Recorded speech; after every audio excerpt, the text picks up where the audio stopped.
penangkapan terhadap terduga dokter palsu, Bang. Dan katanya sudah pernah menangani 9 klub dan juga pernah menjadi dokter timnas U19. Ya kan katanya backgroundnya kan bukan dokter gitu ya. Bahkan ada yang mengatakan salah satu artikel itu bilang kondektur bus gitu ya. Bisa searching di Google untuk melihat ijazah, contoh ijazah dokter, terus melakukan edit terhadap ijazah tersebut, terus dia print out dan diajukan untuk melamaran. Diduga melakukan pemalsuan surat. Pemalsuan seperti itu, pemalsuan surat.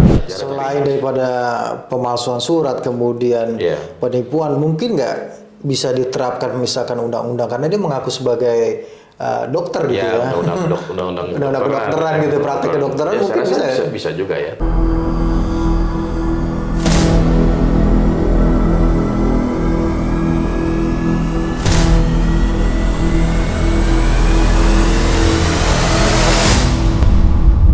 Assalamualaikum warahmatullahi wabarakatuh.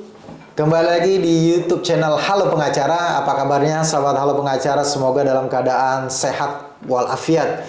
Dan pada kesempatan kali ini kembali Halo Pengacara bersama dengan Love Football akan membahas tentang sepak bola, mengulas tentang kasus-kasus sepak bola yang saat ini ada diperbincangkan di media massa. Dan pada kesempatan kali ini kita akan mengulas ada sebuah kasus tentang sepak bola. Kalau tidak salah ada penangkapan terhadap terduga dokter palsu, Bang. Dokter palsu, benar ya, Bang ya? Nah, itu sedang ramai diperbincangkan dan katanya sudah pernah menangani 9 klub dan juga pernah menjadi dokter timnas U19. Nah, ini menarik kalau kata Bang Nasrul, menarik ini. Ya, Bang Nasrul, ini kasus ini sebenarnya kan kalau tidak salah sudah berlangsung beberapa tahun yang lalu ya. Dan katanya ada dalam pelarian nih dokter ini ya, dikejar dalam pelarian dan baru ketangkap beberapa hari yang lalu ya, Bang. Ini sebenarnya kasusnya bermula dari apa, Bang? Menarik nih Bang Heri ya. Terima kasih, ini kita udah diskusi. Kali ini memang walaupun bukan kita bahas adalah tentang pemain, strategi, pertandingan atau apa, tapi ini salah satu bagian dari sepak bola kita yang tentunya punya peran penting, ya kan? Dokter gitu. Artinya untuk meyakinkan meyakinkan pelatih menurunkan skuadnya gitu ya, timnya dalam fit atau tidak, itu kan juga ada juga mungkin masukan dari dokter. Nih, oke nggak nih? Gitu ya, ini si A, si B, si C dan seterusnya. Bahkan juga ketika dalam pertandingan ada kejadian misalkan pembenturan dan seterusnya pun juga ada tim medis yang akan memastikan juga apakah masih bisa dilanjutkan atau tidak. Kan itu sebenarnya punya peranan penting. Sangat vital lah dalam sebuah pertandingan. Artinya selain dari pemain, juga bisa jadi dokter ini adalah sangat punya peran bagian dari official yang sangat penting. Nah, yang tercorengnya dalam dunia sepak bola kita adalah ada dokter gadungan atau dokter palsu tadi yang dibilang oleh Bang Heri. Kok bisa, Bang? Bisa masuk gitu menjadi? Iya, kalau dari informasi yang kita dapatkan berdasarkan berita media itu kan salah satu klub Liga 1 ya. Liga 1 atau Liga 2? PSS Sleman kalau tidak salah. Sleman itu membuka lowongan membuka lowongan untuk posisi dokter tim gitu ya. Terus ada yang melakukan pendaftaran, diterima dan dia bekerja di sana. Caranya bagaimana, Bang? Dia kan katanya backgroundnya kan bukan dokter gitu ya. Bahkan ada yang mengatakan salah satu artikel itu bilang kondektur bus gitu ya. Nah, saya juga nggak tahu pastinya seperti apa. Nah, bagaimana caranya dia bisa masuk ke sebuah tim menjadi dokter?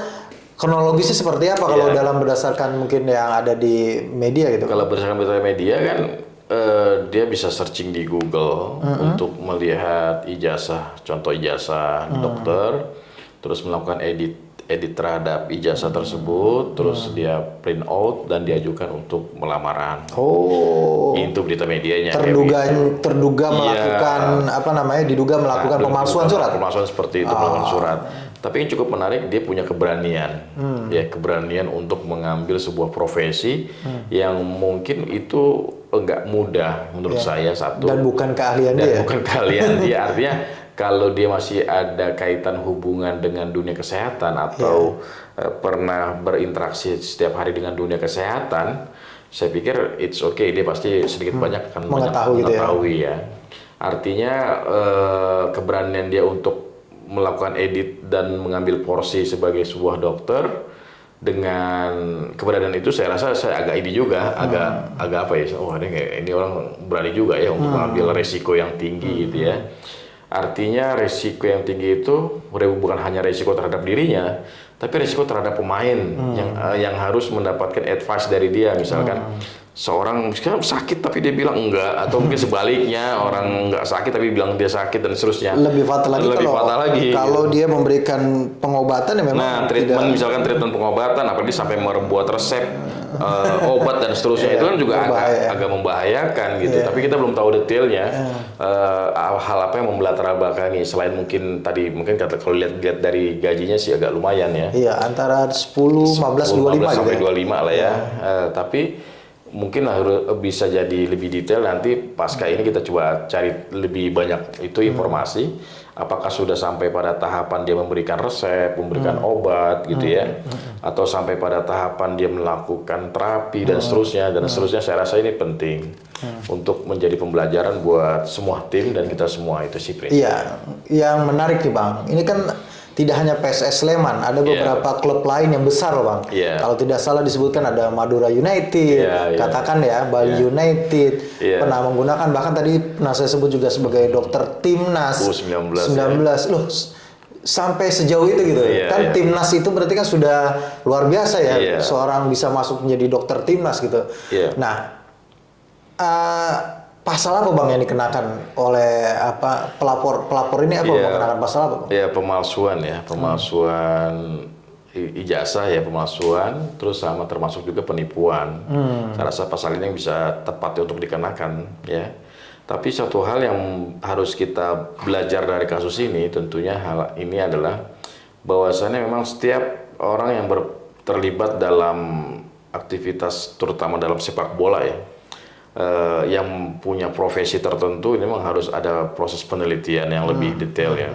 Karena kan saya rasa ini menyangkut bahasanya itu, karena dia advice-nya akan sangat penting gitu maksud saya.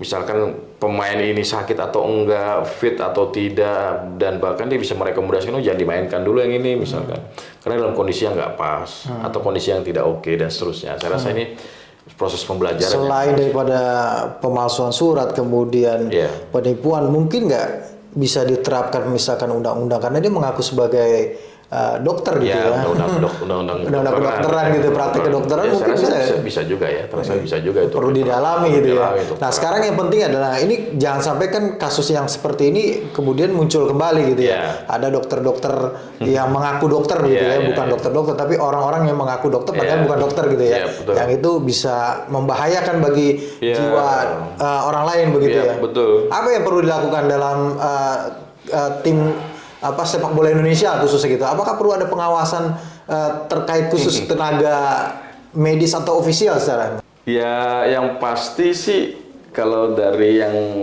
kita pahami di lapangan tentunya ya, seorang dokter itu kan pastinya dia pasti punya kemampuan dan keterampilan khusus ya. Artinya dia juga pasti akan paham pola treatment dalam ketika bersepak bola ya. Tapi yang satu hal yang harus dipastikan ya, karena ini sifatnya memang pembukaan lowongan gitu ya, ada pekerjaan, maka memang perlu dilakukan semacam fit and proper test ya. Nah, itu yang penting sebenarnya Bang ya. Kan dengan dunia digital yang sekarang serba mudah gitu ya. Orang mengedit-ngedit sesuatu itu mudah gitu ya. Artinya tidak percaya 100% terhadap mungkin ijazahnya gitu, perlu ada penelusuran lebih lanjut gitu ya. Karena kan itu kan dia juga dapat dari dunia maya ya. Terus dia edit sedikit atau dia edit segala macam dan dia bisa keluarkan itu semua.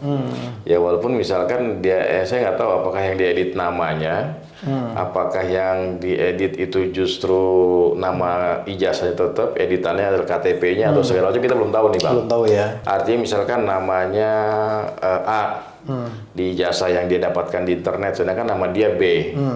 Ya, apakah dia merubah ijazah itu atau KTP dia yang dirubah? Ya, karena kan kalau dia harus mengedit ijazahnya kan jadi B, di search misalkan dicari di Google segala macam pasti kan berubah. Ya, saya nggak paham apakah ijazahnya yang dirubah atau KTP-nya yang dirubah, Ya, identitasnya. KTP juga dirubah kalau tidak salah. Gitu Dari ya? alamat di Palembang kalau nggak salah ya menjadi alamat di Depok. Di Depok ya. Ya, Dan kalau tidak salah juga dari ini kan kampusnya kalau nggak salah yang dipalsukan itu diduga dipalsukan ada dari Aceh ya. Aceh ya, Universitas Syahkuala ya. Syahkuala. Nah, kalau tidak salah juga sudah ada pernyataan dari Syahkuala kalau itu tidak benar gitu ya, kalau tidak valid begitu ya. Baik Bang, kita tunggu bagaimana perkembangan kasusnya Bang. Nanti kita coba update di Law Football ya, Halo Pengacara gitu ya. Kita akan mengulas kasus-kasus yang berkaitan dengan sepak bola begitu Bang. Ya, Ya. Bang. Makasih Bang Nasrul atas waktunya. Terima kasih juga sahabat Halo Pengacara dan juga Law Football yang sudah menyaksikan video ini sampai dengan selesai. Jangan lupa dukung terus Halo Pengacara, subscribe YouTube channel Halo Pengacara dan nyalakan loncengnya supaya terus mendapatkan notifikasi video-video terbaru dari Halo Pengacara. Terima kasih, salam Halo Pengacara. Assalamualaikum warahmatullahi wabarakatuh.